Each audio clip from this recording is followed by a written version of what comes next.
On July 17th, 1955, Walt Disney stood right here and declared, "To all who come to this happy place, welcome." In one short sentence, he launched a legacy that has grown beyond anyone's imagination. Hi, it's Amanda from Dreamy Manda, and today I am at Disneyland celebrating their 70th birthday, July 17th, 2025. 70 years ago, this is where all the magic started. Join me for a day of Disneyland fun, magic, and we might even get to see Walt himself.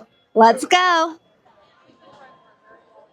Let's start with where it all began, the Main Street train station. This is where Walt gave that historic speech on live television, and you can still feel the magic here. Today, I'm taking you on a journey, not just through Disneyland, but through time. We'll walk in Walt's footsteps, revisit some of the original 1955 locations, and see how his vision continues to live on. How great is this photo of Walt sitting in Town Square? City Hall looks much the same as it did 70 years ago. Walt Disney's private apartment is located above the fire station where Walt and his family would stay while at the park. A lamp is kept lit to symbolize Walt's presence. Many of the details along Main Street, U.S.A. were inspired by Walt's childhood hometown of Marceline, Missouri. Even the doorknobs and window signs tell a story. In fact, a new window honoring Lillian Disney was unveiled this week. Lillian was a big supporter of Walt and his dreams. Here's an image of the window up close. I spotted Daisy Duck in front of the building. She looks absolutely adorable in her celebration outfit. Here is a shot looking down Main Street during the opening day parade. Not much of this view has changed. It's a busy day here at the park for the 70th celebration. I like to think that if Walt were alive today, he would be proud of Disneyland, at least for the most part. Walt embraced technology and creativity, and I think some of the attractions and things Imagineers are able to do today would blow his mind. Back before the Plaza Inn was the Plaza Inn, it was the Red Wagon Inn, which was a favorite of Walt and his wife Lillian, and even features original wood paneling inside. In 1965, it was renamed the Plaza Inn. The Victorian-inspired building very much looks the same, and both restaurants became known for serving comfort food classics.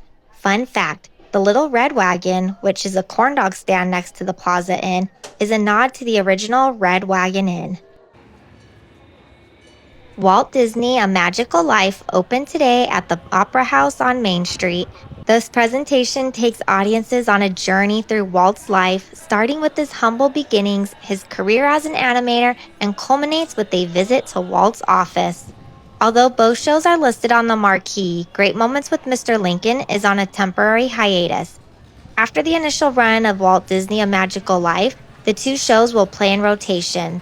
I managed to get some great shots last week. Today is a bit crowded, as you can see, and especially since Disneyland is offering a virtual queue for the attraction.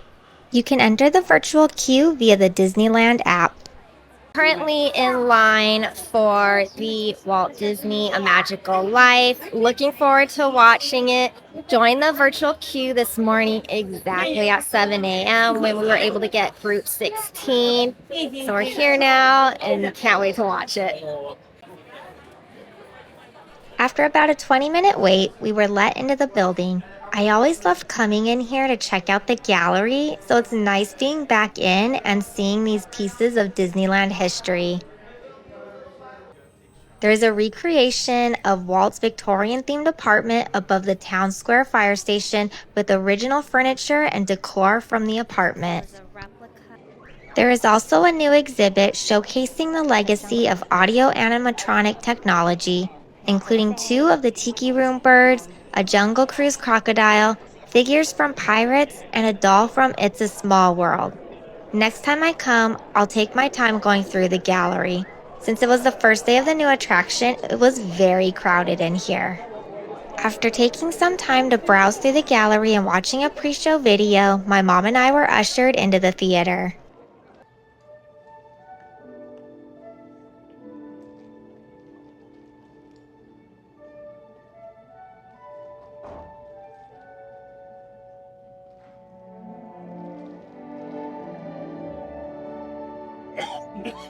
They say that Hollywood is a town built on dreams, and one of its greatest dreamers was Walt Disney. His life was filled with both exhilarating success and heartbreaking setbacks. But he never gave up. He just kept moving toward that great big, beautiful tomorrow. The story of Walt's life is truly a magical one, and no one could tell it quite like Walt himself. Well, my greatest reward, I think, is that I've been able to build this wonderful organization, and also to have the public appreciate and accept what I've done all these years. That is a great reward. You know, there's a lot of satisfaction in developing ideas into reality, but there's really no secret about our approach. We keep moving forward, opening up new doors, doing new things, because we're curious. But I only hope that we never lose sight of one thing. It was all started by a mouse. Like a boat out of the blue, fate steps in and sees you through. When you We just got done watching A Magical Life with Walt Disney over at the Opera House, and it was so cool being able to hear and see Walt Disney's story from his early days growing up on the farm to being a young animator and to, eventually coming up with the idea to draw Mickey Mouse and start his own animation studio and just see his dream grow into what it is today. It also covered the beginnings of Disneyland and eventually leading to Disney World, which was really great to see as well. And then Walt was there. I mean, I know it's an animatronic, but that was really cool. And they did a really good job with the way it moved. The way he looks, I'm a little on the fence about, but honestly, from where I was sitting kind of in the middle of the theater, you couldn't even really tell. Like it looked like Walt. So you don't have to be too picky on, his facial features or anything. But overall, I think it's really cool that they added that to the Opera House. Just, you know, gives it just so much more and really helps make Walt's dream and storytelling just come alive. So it's definitely something I will definitely go back and watch a few times, probably when there's no longer a virtual queue and, it becomes the chill spot again to go in when you need like a break from the heat or, you're tired at the end of the night and you just want to chill out. The Opera House is perfect for that. But yeah, it was really cool. I also liked how inside they had the different little exhibits that you could look through and see some of the Disneyland history. They even had a setup that looked like Walt's apartment over Main Street with the light on and everything. So you kind of get a glimpse of what it looks like. It's total recreation, but really cool.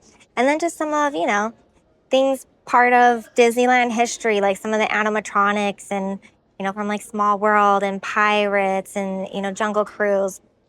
There's also exhibits for each of the lands that show like concept art and just really cool things. So if you're coming to Disneyland and you love history and that story behind Disneyland and learning more about Walt and his life, it's definitely worth coming to. I enjoyed it a lot, and yeah, I think you will too.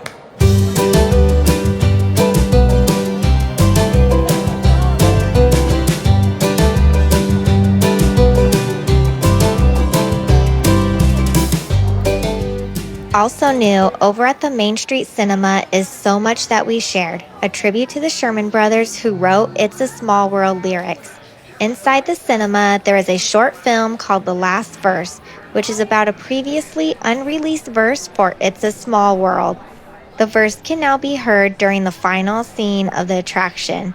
I had recently watched The Boys, the Sherman Brothers story documentary. If you are a fan of Disney music, I highly recommend watching this as it was very interesting, especially learning about their relationship with each other. That's just the right spirit. The songwriters, Sherman and the Walt Disney Studio.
Speaking of Fantasyland rides, let's take a walk through the castle. While she may be one of the smallest Disney castles, this is the OG from 1955 and she stands as beautiful as ever today.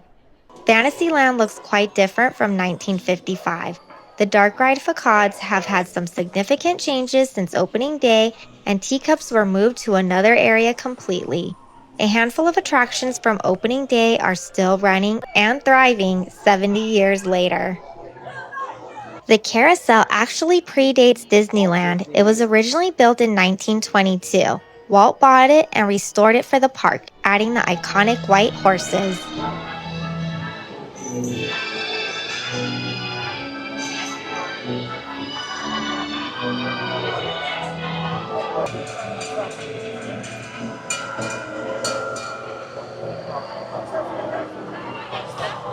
One of the opening day attractions were the Storybook Land canal boats. The lighthouse here is an homage to the ticket booth as you had to pay for tickets to ride the different attractions when Disneyland first opened. This is such a cute and relaxing ride.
After a relaxing boat ride, my mom and I then headed into Tomorrowland to ride Autopia.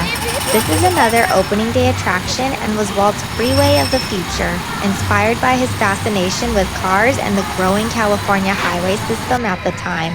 Imagineer Bob Gurr wanted the cars to resemble actual full-sized vehicles rather than a common bumper car. Did you know that you can get a commemorative Autopia driver's license? There is a booth at the exit where a license can be purchased for $10.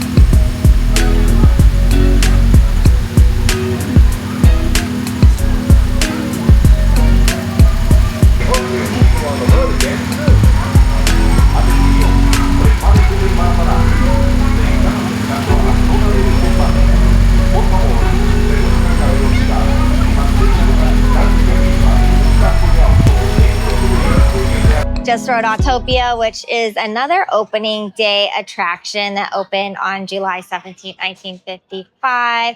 It's definitely gone a few renditions, but it's always fun, although a little bit smelly. I think it'll be interesting when they have the new electric cars. I think that'll make it so much better.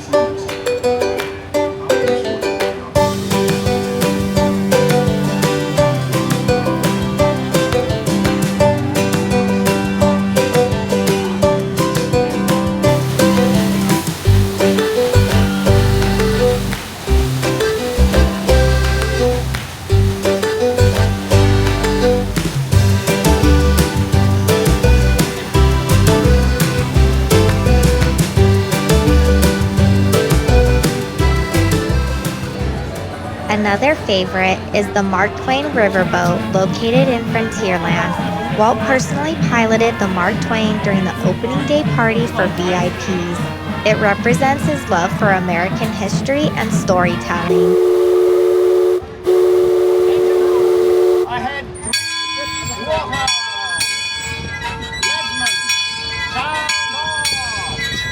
On the mark. Off one. Graceful Missouri of the windswept plains, and the rugged Rio Grande along the border of Texas and Mexico.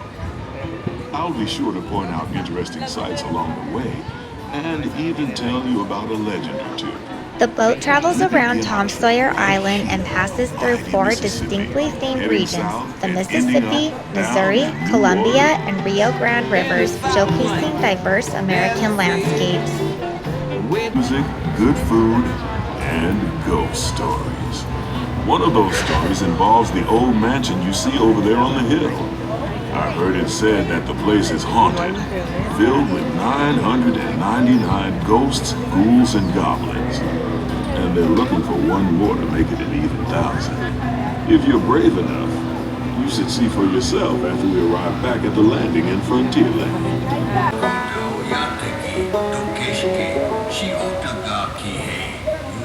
Off the port side of the riverboat is a wise old shaman, sharing a story for all of us to hear. He's telling the tale of how a woodpecker taught a young tribesman to take a hollowed-out branch and turn it into that most wondrous of musical instruments, the flute. It's a legend, the Lakota, passed down from generation to generation. Walt personally loved riverboats. As a boy, he dreamed of being a riverboat captain. He considered the Mark Twain a deeply personal piece of his vision for Frontierland.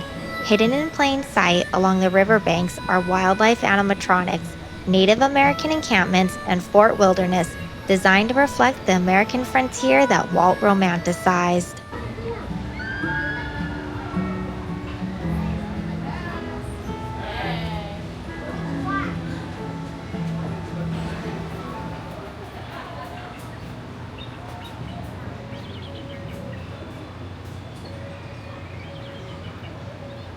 As we cruise along the rivers of America, take a look just past the riverbank. Those rusted tracks near the water, they're not just decoration, they're a piece of Disneyland history.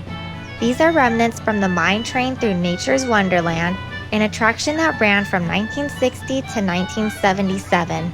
Walt created it as a scenic journey through deserts, waterfalls, and caverns filled with wildlife, many of which were audio animatronics. When the ride closed to make way for Big Thunder Mountain, Imagineers preserved parts of the old tracks as a hidden tribute to Disneyland's evolving story. It's a perfect example of how Walt's dream for a living park continues, where the past is never truly gone, just waiting to be rediscovered. We're now heading back into civilization along the Rio Grande. Off in the distance are the towering buttes of Big Thunder Mountain. Rumor has it that the railroad built to haul gold out of the mountain has been seized by supernatural forces, and They've turned mining trains into the wildest ride in the wilderness. Of course, that may be just another legend over there. Just ahead is the Frontier Landing, where our journey ends. On behalf of our entire crew, I'd like to thank boat may offer the quickest and easiest route. We hope you enjoyed your voyage with us. All aboard the Disneyland Railroad, one of the park's original opening day attractions and one of Walt Disney's personal passions.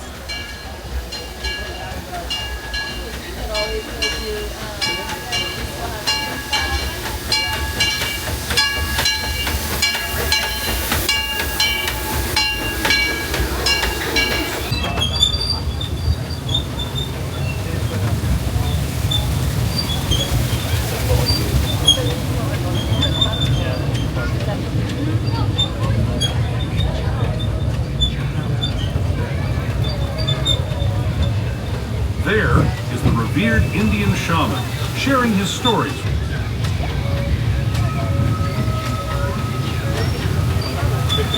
People like you have been riding these rails since the 1800s, traveling through nature's wonderland in a matter of days, rather than the months it used to take by mule or stagecoach. Steam power not only fueled these iron horses, but the dreams of a whole new generation as it moved west into this great frontier. Walt loved trains so much that he built a working miniature railroad in his backyard before Disneyland was ever created. That same love is what inspired this Grand Circle tour around the park. The steam trains you see at Disneyland, like the CK Holiday and EP Ripley, have been circling Disneyland since 1955, offering a 1.2-mile ride with stops in Main Street, New Orleans Square, Mickey's Toontown, and Tomorrowland. Walt once said, Disneyland should be surrounded by a train, and this ride, it's not just transportation, it's a living piece of his dream. Watch for one of the coolest moments after Tomorrowland, a trip back in time through the Grand Canyon diorama, and then the primeval world, complete with audio animatronic dinosaurs.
You guys are looking pretty awesome, that is for sure.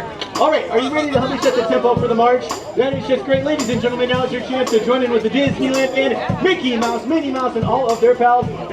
Our way down the street together, it is going to be bunches of fun. But folks, you see this video. Now, Mickey and Minnie, they think that we should practice marching here before we get onto the street together. Excellent idea, guys. I need you all to down 10 minutes. You guys ready? We need you guys to stick out your left foot. Now when we practice marching, we're starting on that left foot. Let me see some feet out there. Come on now, don't be shy. All right, let's practice marching. Here we go. Right, left. Hey, here we go. Excellent marching. I like what I'm seeing. We've got some marching. Chip, looking good. I like it. Chip, we're going to do is we're heading down the street. Well, I mean, we're going to march that. A little something like this. But Goofy, you're going to have to show us. Come on, Goofy. I like what I am seeing. Give it a little bit of an extra driven ball. Hey, how about the hands for Goofy?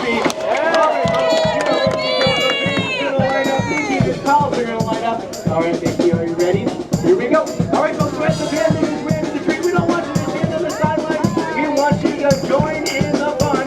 You're going to hop onto the street, filling behind the band back there by Chip, Dale, Donald, Goofy, and Pluto as we march, dance, and sing our way all the way down the top. We're having a lot of fun.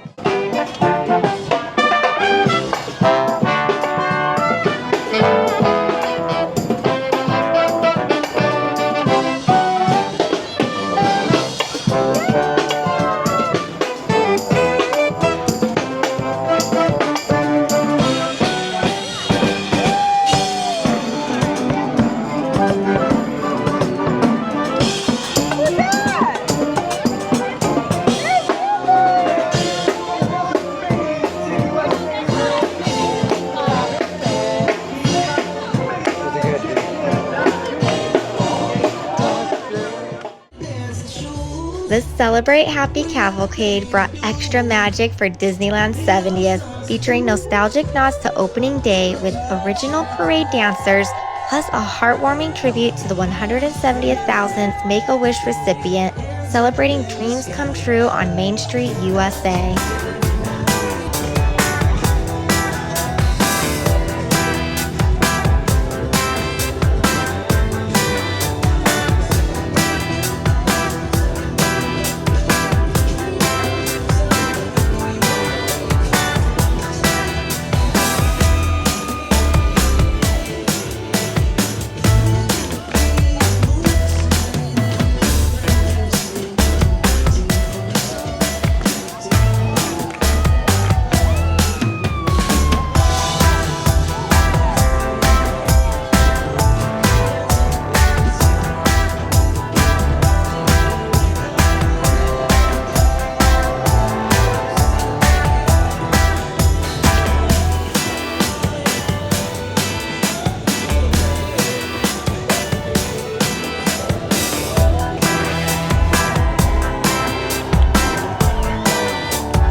The 70th celebration food isn't just themed, it's deeply rooted in Disney lore, and we're about to try some foods and treats here at Disneyland Park. First, we're grabbing lunch in Fantasyland over by the theater. All right, trying out the WED chili cheese baked potato from Troubadour Tavern, and this thing looks delicious. I always love trying the different baked potatoes here. And the WED actually stands for Walt Disney.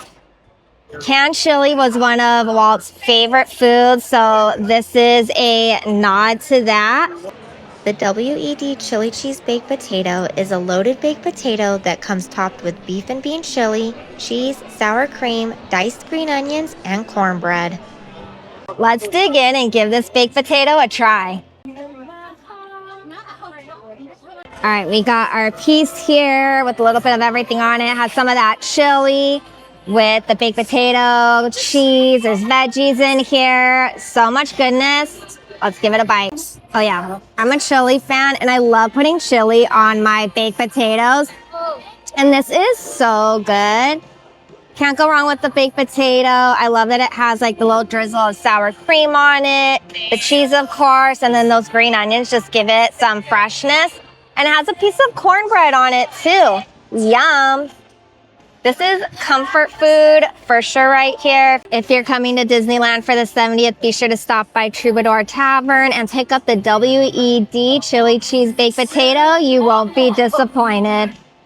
All right, overall thoughts on the WD chili baked potato. It was really tasty. I do wish there was a bit more chili in there because it got a little dry kind of towards the end, but the chili was very tasty, had some good flavor in it. And like I said, I love that it was topped with the cheese, the sour cream, and the green onions. Just gives you that home-style chili vibe. Really tasty, really good. It also came with this piece of cornbread on top, and the cornbread is actually really good, like super moist and tasty, the perfect amount of sweetness. My cornbread is hitting. It's so good. Yeah, definitely recommend trying out this baked potato. It was a tasty one.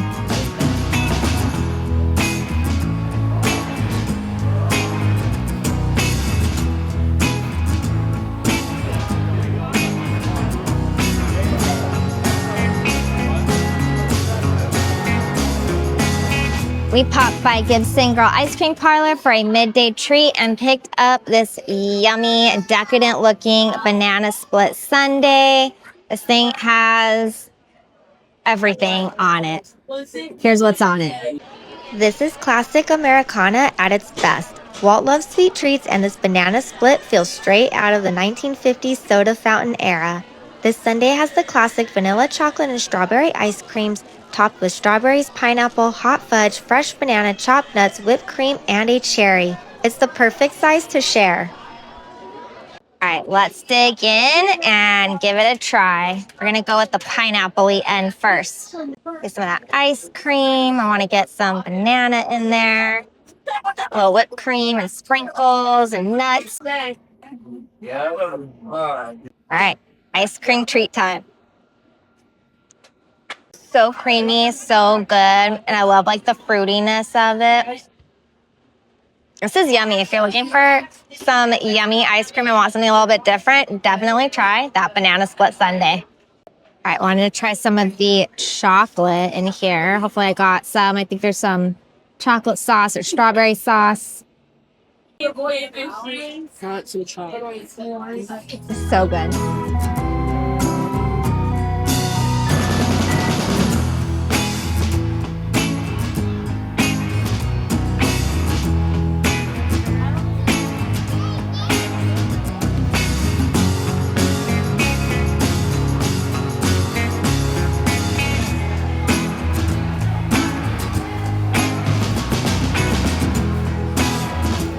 This is the fried tamale walking taco with chili, corn chips, and shredded cheese and sour cream.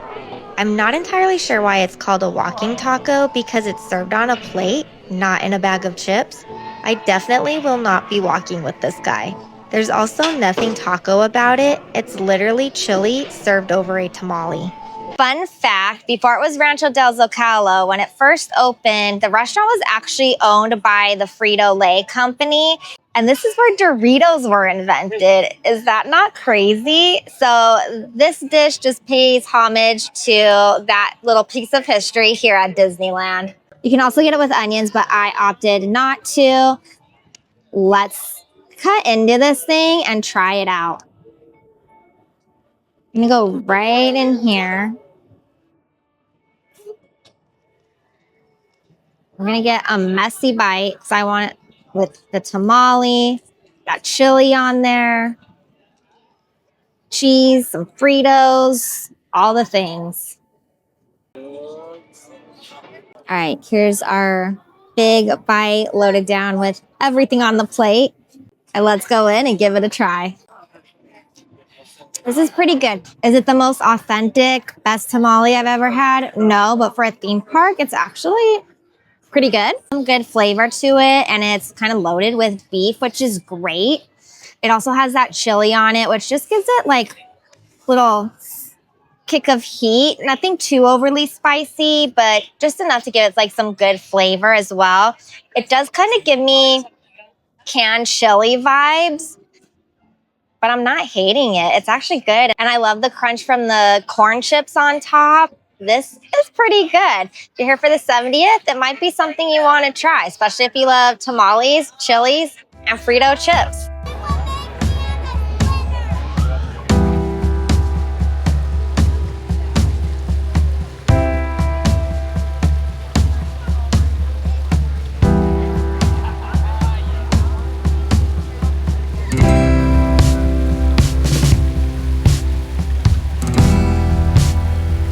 Walt once said, Disneyland will never be completed as long as there is imagination left in the world. And here we are, 70 years later, living proof of that imagination. Let me know which piece of Disneyland history surprised or moved you the most. And if you could go back to opening day, what would you do first? If you enjoyed this video, please be sure to like and comment and subscribe. I would appreciate it so much. Thank you so much for joining me on today, Disneyland's 70th birthday. We had so much fun celebrating today, trying some treats and foods, as well as seeing Walt Disney himself and taking a trip back to 1955 to ride those opening day attractions. Be sure to keep watching for more dreamy Disneyland videos. I'll see you in the next vlog. Bye.